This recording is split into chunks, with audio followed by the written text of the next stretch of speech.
Hello everyone, Max Moeller here, staff writer at TechRaptor, and what you're about to listen to is an interview with Judy Robinett. Judy is a longtime entrepreneur who works with different startups and helps them in finding funding, working with venture capitalists, angel investors, etc. And basically she just does whatever she can to ensure that these founders know what they're doing when they're going and pitching their projects, when they're trying to get funding, and whatever else they may need to have a successful startup. In this interview, we talk about a little bit of everything. We talk about funding avenues, we talk about confidence in pitching, we talk about cryptocurrencies, different ways that gaming startups can get funding for their ideas and make their way into the industry. So I hope you enjoy. To start off this, I just wanted you to start talking about a little bit of your career, like how you got involved in being like VC, a CEO and everything like that. Like what inspired you to start, especially coming from a small town. Just tell me a little bit about your life. What inspired you? Yeah, so I did come from a very small town of 800 people in Idaho, and truly, I felt like a nobody. I was really shy. I'd been bullied in junior high. When I got into the corporate world, if you've been raised lower to middle class, you're taught keep your head down, work hard. Don't ask for help. People will notice, and people don't notice. And I started looking around, and I figured out there's this kind of high-powered, influential bunch of people that are behind the scenes in the corporate world.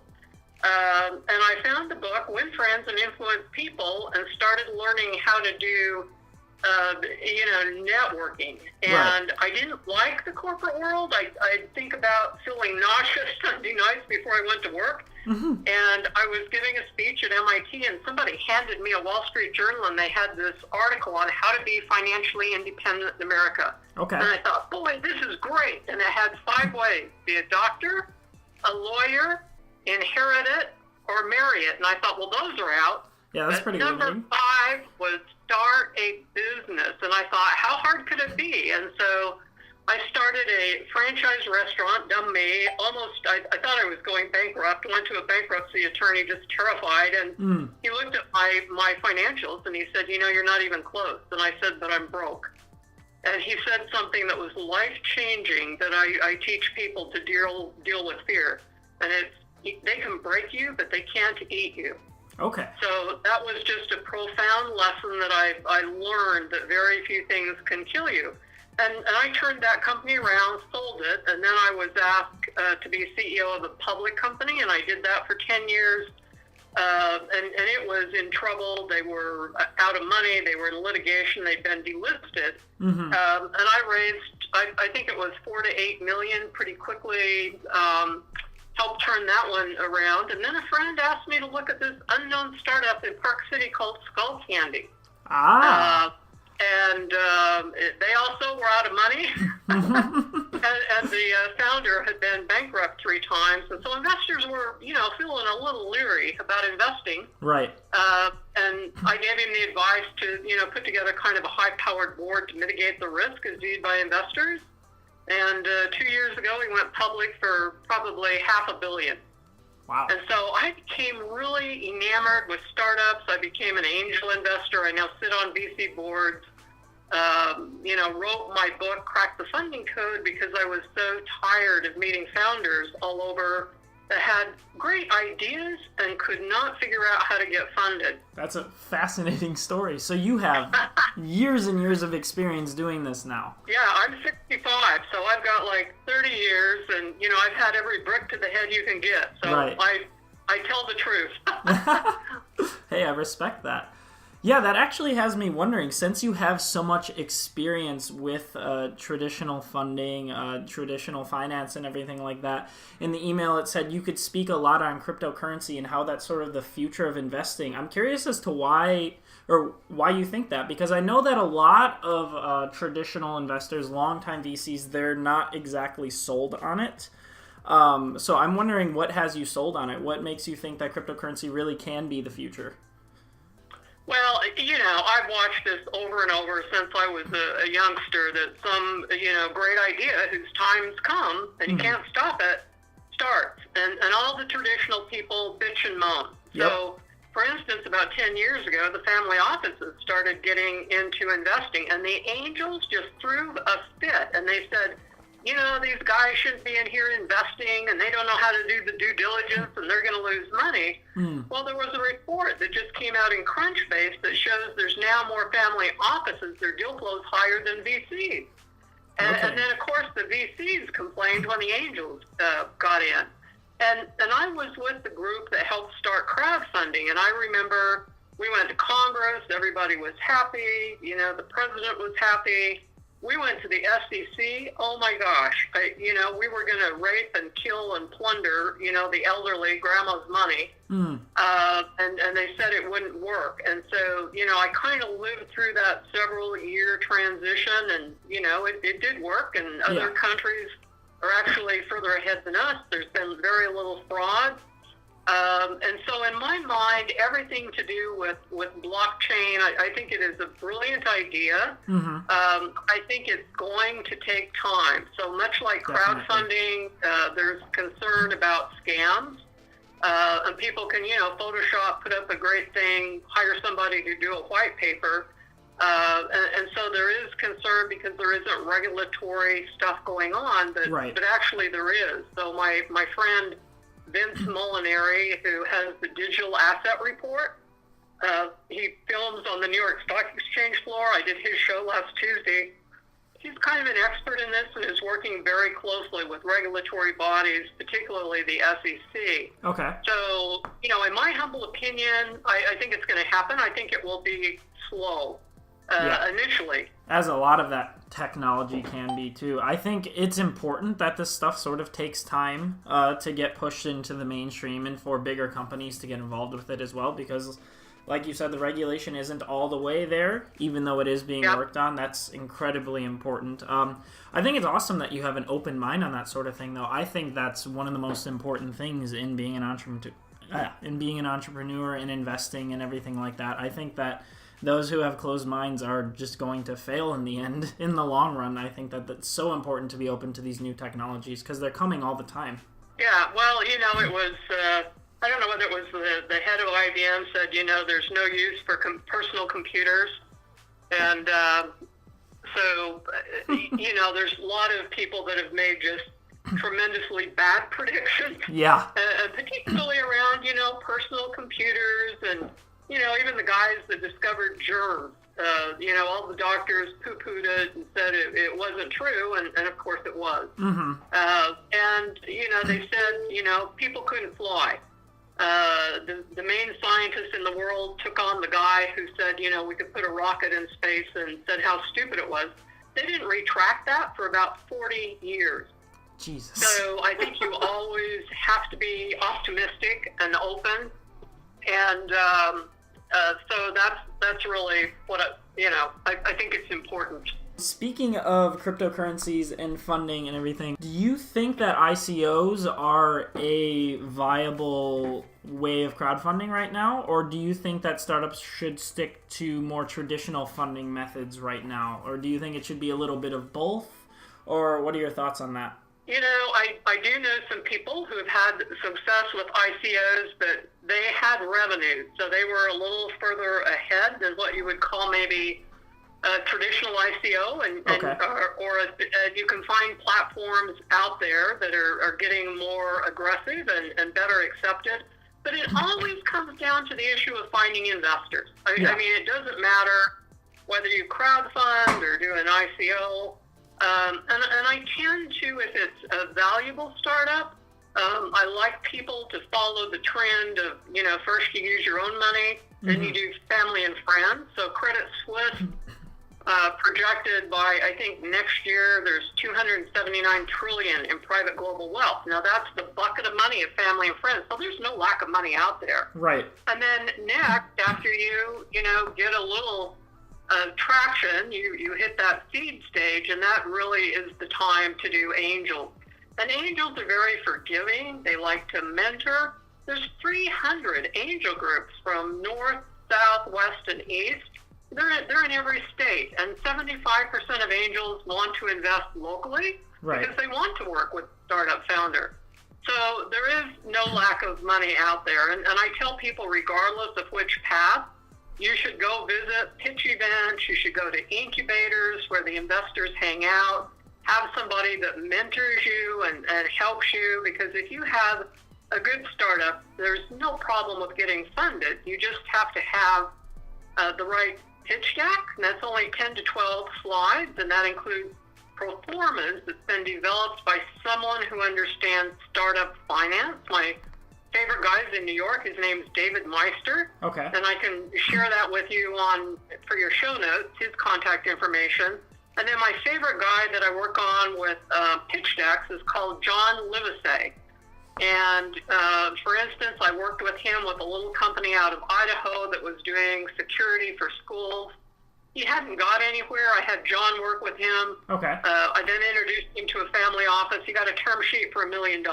So getting that story right and the pro formas right, and then, the way you make yourself really seen as a high potential startup is being clear on the exit strategy, because they want to know how they're going to get their money back. Of course. And then number two, you really mitigate risk as viewed by the investor. And one way to do that, if you've never done a startup before, is to put on some really strong advisory board members that can add credibility. Okay. Being like, yeah, these are people that have been in the industry and they've seen everything and they believe in my idea, so you should too, essentially. Yeah. Okay. Yeah. Makes sense. They add credibility and are really helpful. Find somebody in finance, find somebody that's specific for the industry that you're in. Okay. Makes sense. Yeah, speaking of industries, that actually has me wondering, do you have personal experience investing in any like gaming companies, not necessarily game developers, but any companies surrounding the industry in that regard? Yes. So one of my favorite companies started with an ICO. Okay. Sergey Shalom founded G Nation. Right. And initially it started out, a gaming nation, and I've been blessed to work with him. I'm an advisor to his company. The name has now been changed to Good Nation because a lot of the revenues will be used for hitting the United Nations goals. So he is really a visionary that wants to change the world, and I had no idea a third of people on the planet game. And so it's been an education for me, and I've really enjoyed it. He has been really unnerved by, the big players who, don't pay the developers, and there's a lack of creativity because now you're using all of your money for marketing. Yeah. And so I've been really impressed, and you can look him up in G Nation online. He speaks all over the world. Wow, that's fantastic. Yeah, I'm looking at it right now, actually. And is this blockchain or crypto related at all, or is this just oh, it is. Okay, yeah. It is. Okay. Yeah. So Sergey has a PhD in mathematical modeling. Okay. And he was a millionaire as a teenager, and he was one of the top gamers. Wow. And then started, bringing in developers, and was really frustrated with kind of the state of the industry. But he's a very smart, visionary, and very kind man. He lives in Belgrade. Okay. I think has about 150 developers, and you'll be seeing big things from him in the future. I was actually reading your Forbes interview, one that you did a little bit ago, and in that you mentioned staying away from investors that sort of have that me mindset. I have a question. How do you tell these sorts of people from others, like based on first impressions? Because people can be really fake. People can act like they're very interested in your idea and your well-being, but then later on might not be. Do you have any like strategies, or like, since you've been doing this for so long, how do you tell if these people are being fake or not? Do some due diligence. Yeah. Get some references. Look online. Make sure they don't file lawsuits against everybody. So I tell people to avoid the dark triad, and that's the Machiavellian. Okay.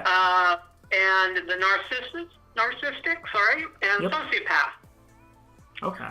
And just keep your little antenna up. Usually your gut will alert you that there's an issue, but if you start spending time with angels and people that are in angel groups, those are really good people. Right. And I've people who've been told, just pay us $1,000. We'll make we'll get your funding for you. And that is usually a con game. That usually does not work. Okay. Interesting. Yeah, because it makes sense that angel investors and everything would want to work with the people they're giving money to, because then they'll get their money back, of course. That makes a lot of sense. So definitely the people that show a genuine interest in you, genuine interest in mentoring you, that can be life-changing, I would say. Yeah, and you need to develop those relationships before you need the money. Right. So you can get on and Google, if I Google Utah Angels, there's about 5 different groups that show up. And then there's, national angel groups. If it's women founders, I always tell people to go look at Golden Seeds. I was a managing director there. It's the 3rd largest angel group in the United States, 350 accredited investors. Wow. And they have offices in Boston, New York, and San Francisco. And there's incubators all over the United States. And again, for women, Springboard, which I also am an advisor to. I think we've raised $13 billion with the companies that have come through the program. And there's been 17 IPOs. And so take advantage of, your local incubators, go visit the angel groups, and make sure to go visit the SBA and the SBDC, Small Business Development. There's one of those in every county. And also SCORE. These people all know investors, and they can all help you with your pitch deck, with your financials for free. Speaking of which, do you have experience with Kickstarter or like online crowdfunding, or at least knowledge of these platforms? I do, somewhat. And again, there's lots and lots of platforms out there. Yeah. Do your research and make sure your product matches that platform. Kickstarter is really, really good. There's probably 5 to 10 that are really good. But make sure you do your research, because some of them, you don't get all your money unless you're like 90% of your goal. Right. Some of them you get all the money. Some of them actually do help with some marketing. But it's a mistake to think that people are going to go on the platform, the website, for instance, Kickstarter. There's a great little book out. I'll have to send it to you for the show notes. I can't think of the name right now. No worries. But it turns out the number one way that people find good deals is on Twitter. No kidding. And so you can't expect that, just because you've got your deal up there, that people are going to come invest. It's really important to run social media campaign and get the word out. So you would say Twitter is the most important social media platform to do that? Well, one of the top guys who invests in startups, I think he's done over 100 of them now. They asked him where he found his deals, and it was on Twitter. Oh, yeah. I was just reading about that in your book, actually. That has me leading to the next question. With Kickstarter and all of these crowdfunding platforms and Twitter, it makes it so pretty much anyone could be an entrepreneur. Anyone could be beforehand, but now even more people can. It's just easier to be. How do you recommend that these entrepreneurs stand out? Because there has to be a lot of ideas that are similar. There has to be a lot of ideas. Like, obviously, originality is a little overrated. Like, you're going to be taking ideas from other people and sort of using your own twist to make yours better. But do you have any examples of companies that have really stood out in, like, a saturated market, like such as gaming? Gaming is incredibly saturated. How do you recommend these people stand out? It depends on the leader and the vision of the team, and you do have to stand out. Otherwise, why would anybody invest in you? And I'll tell you, I don't know that it's easier. There are reasons that it's easier to be an entrepreneur. Okay. And one of them is, I would say, there's so much abundant information. You can follow Brad Feld from the Foundry Group out of Denver, Dick Wilson, who is ABC. He's had $1 billion exit annually for the past 6 years. They blog. And so, for instance, on a term sheet, Brad has the best series that I've ever read that explains terms in detail. Okay. You can get on Quora, and all of the top VCs are now blogging, and they're focused on educating people. But you have to have a good value proposition. Otherwise, you just have a hobby. You can't really be a me too. Right. Because you'll get no customers. Nobody's going to open their wallet. And one of the best things to use is called the lean canvas. And it's like a one-page format, and it talks about what is that value proposition. So Paul Graham, who's the co-founder of Y Combinator, says there's only two reasons a startup fails. Okay. The first is lack of a customer. The second is lack of funding. So it's really important that you show that you've got traction. And that requires that you're solving a real problem. You're not just an idea. Right. I mean, ideas truly are a dime a dozen. But one that will be successful is much rarer. This is true in every startup. Right. There's lots of people clamoring, but the market is looking for the ones who have higher probability of success because investors want their money back. Right. So they're going to drill down deeply in due diligence to make sure you're clear. You've got a good management team. You understand the marketplace. You've done your homework. You know the cost of a customer, the customer acquisition cost. You understand who your competition is. You have a good go-to-market strategy. And all of that will be reflected in your pitch deck and in your performance. Right.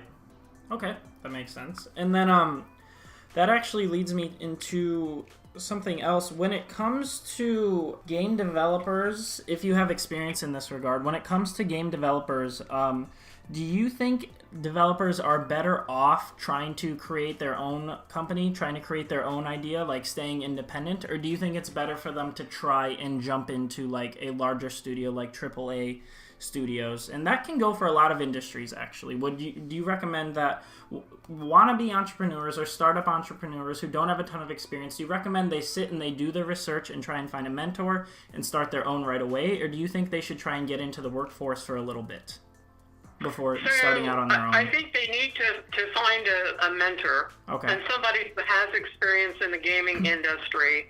I mean, just because you can create a game doesn't mean you can create a company. Right. And, there's pros and cons. A lot of people will say to me, do I need to get my IT people in-house or outside? There's many really good companies now that you can outsource to. LinkedIn used outsourced IT, Slack did. And so I would find mentors and people who had experiences both ways and then weigh it based on your strengths and your weaknesses. And then in your email, you mentioned that there are 3 C's that investors seek. Could you expand on that a little bit? The 3 C's that investors seek. So angels love founders who are coachable. Okay. They want to learn. So the very first way to get yourself kicked out of the running is to be an arrogant know-it-all. Because if you know it all, you don't need my money. And if you're not going to listen to me, I'm not interested. Investors typically they're not going to write a check and then disappear. They're just not. Because there's no team out there or founder that's smart enough to know it all. So they want somebody that's coachable. Okay. The second one is they look at character. So they're betting on you. So if you don't tell the truth, if you exaggerate, if they ask you a question during the pitch and you fudge the answer, they're going to know. And they don't want to work with you because they have to know you, like you, and trust you before they will fund you. Right. I mean, literally. They're betting on you as the jockey. Right. And then the third one is really a level of confidence. And you need to be confident because that's really the only way you're going to go get customers. You have to be able to sell. So they're looking for a level of confidence. Right. But again, even if you've just got the beginnings of some of those and you've got a great idea, you can find angels that will happily mentor you. You can go to university entrepreneur programs and find people that will help you as well. Right. Okay, that makes sense. And then in terms of angels, investors you work with, are a lot of them buying into the idea of cryptocurrencies as a fundraising tactic right now? Or is that more of a self-starting thing? Like if I wanted to create a startup, should I go the ICO route instead of trying to pitch investors for traditional fiat? Or are investors open to the idea of ICOs? Are they open to the idea of cryptocurrencies right now? Probably 98% of them are not, being honest. You know, there's top VCs out there that are watching very carefully and closely. Many of them are investing in crypto, AI, blockchain companies. Okay. So I would go the traditional route if you really seriously want to get funded. Right. Now, if you've got a lot of revenues, you can probably, do an ICO, but I don't see any of the investors that I work with that really believe in that. In the first place, there's no way for them to get equity, so they're not interested. I think those are all of the questions I have prepared for you today. Is there anything else you'd like to share with me, Judy? Yeah. Sure, a couple of things, and the first one is every problem that's out there is somebody else's solution. So I have people and they go, I'm really nervous about going and talking to the investors, and I'm broke and kind of desperate. Okay. The investors know you're broke. Right. That's why you need them. Their number one problem is finding a good deal. Okay. So your problem is their solution. So you're actually solving a problem for them. And 50% of people in the United States feel that they're shy. Now, research shows it's only about 12, so that usually has to do with self-worth. Right. So find an angel or find a lawyer in the startup field or an accountant in the startup field and talk to them and let them listen to your pitch. Make sure that you've got lots of outside people that are giving you input so that the time that you go in front of the angel group, you're really well prepared. And I can tell you there's no lack of money, and probably the secret is being tenacious, being really persistent. Okay. I just spoke at the Black Women in Tech conference in New York, and the lady who interviewed me on the stage is funded by Brad Feld out of the Foundry Group, but it took her 70 meetings to get a term sheet. Now that's typical if you're a minority, and a Black woman is probably the hardest. Wow. Okay. But you have to be persistent. And so I teach people, I call it my 2 golden questions. You tell them about your project, and you say, number 1, what other ideas do you have for me? And number 2, who else do you know I should talk to? Now, this is the way I've ended up getting invites to the White House, to the Royal Palace, and like I said earlier, I was a nobody. Right. And so asking those questions allows you literally to crowdsource through people, 600 plus people in their network, and almost everybody. So the conference I was at, it was for people that are, founders of companies. Okay. And someone raised their hand and said, I just don't know where any investors are. And I asked the audience, how many of you know a VC, an angel? A third of the people in the room had those contacts. And I said to people, look around the room. And so you'll be amazed if you go out and talk to people. But one of the best sources is the accountants and the lawyers that work specifically with startups. You can get online, look at Wilson Sonsini, which is one of the top law firms in the world that work with startups. Cooley. So last year, Cooley closed 976 deals for their clients, and I think it represented $23 billion in dollars. Wow. So be persistent. Okay.